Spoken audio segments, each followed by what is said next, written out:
भारत का चंद्रयान-3 चांद पर पहुंच गया है। इसके बाद एक बार फिर चंद्रमा पर जमीन की संभावनाओं को लेकर बहस चल रही है। इस बीच चांद पर जमीन की रजिस्ट्री भी चर्चा में है।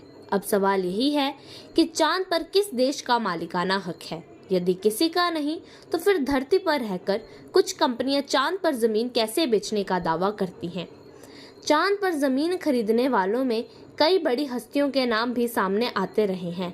इनमें कई उद्योगपति हैं तो कई फिल्मी सितारे। अंतरिक्ष यानी कि चांद, सितारे और अन्य वस्तुएं किसी भी देश के अधीन नहीं आता। अंतर्राष्ट्रीय अंतरिक्ष कानून के आधार पर चांद पर जमीन खरीदना कानूनी तौर पर मान्य नहीं है।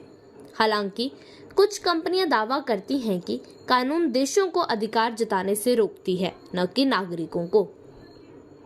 इसलिए व्यक्तिगत तौर पर कोई भी व्यक्ति चांद पर कानूनी रूप से जमीन खरीद सकता है। ये कुछ कंपनियां हैं जो चांद पर जमीन बेचने का दावा करती हैं। मीडिया रिपोर्ट के मुताबिक लूना सोसाइटी इंटरनेशनल और इंटरनेशनल लूनर लैंड्स रजिस्ट्री ऐसी कंपनियां हैं जो चांद पर जमीन बेचने का दावा करती हैं। इन कंपनियों के द्वारा 2002 में ही हैदराबाद के राजीव बागड़ी और 2006 में बेंगलुरु के ललित मोहता ने भी चांद पर प्लॉट खरीदा था। अभी हाल ही में हिमाचल प्रदेश के हमीरपुर जिले के 2 लोगों ने चांद पर जमीन खरीदी है। इन लोगों का मानना है कि चांद पर आज नहीं तो कल जीवन तो बसना ही है।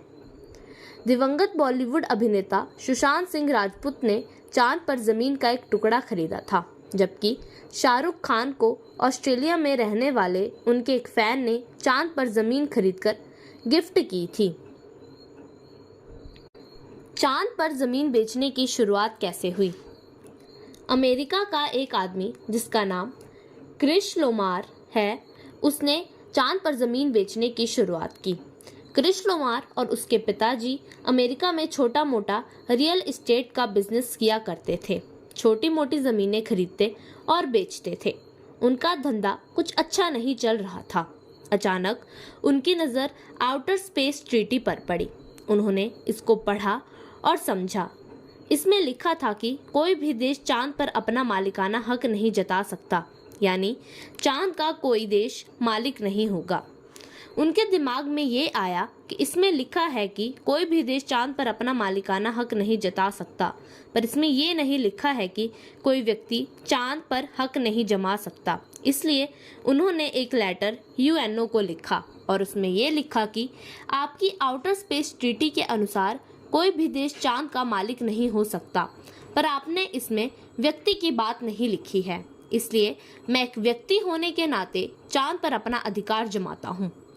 यूएनओ से इस लेटर का कोई जवाब नहीं आया और कुछ सालों के बाद उन्होंने समझ लिया कि यूएनओ भी मान गया है और चांद अब हमारा है। और उन्होंने फिर 1980 से चांद पर जमीन बेचने की शुरुआत कर दी।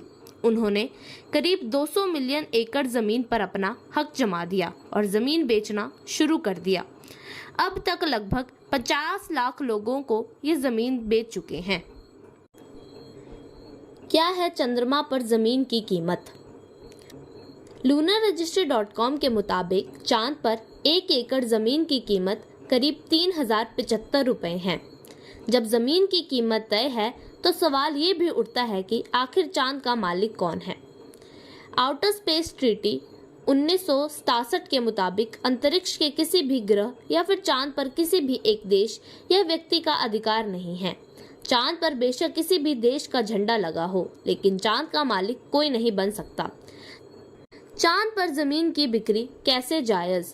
स्पेस लॉ पर कई किताबें लिख चुके डॉक्टर जिल स्टुअर्ट ने अपनी किताब द मून एग्जीबिशन बुक में लिखा है कि चांद पर जमीन खरीदना और किसी को गिफ्ट करना एक फैशन बन चुका है।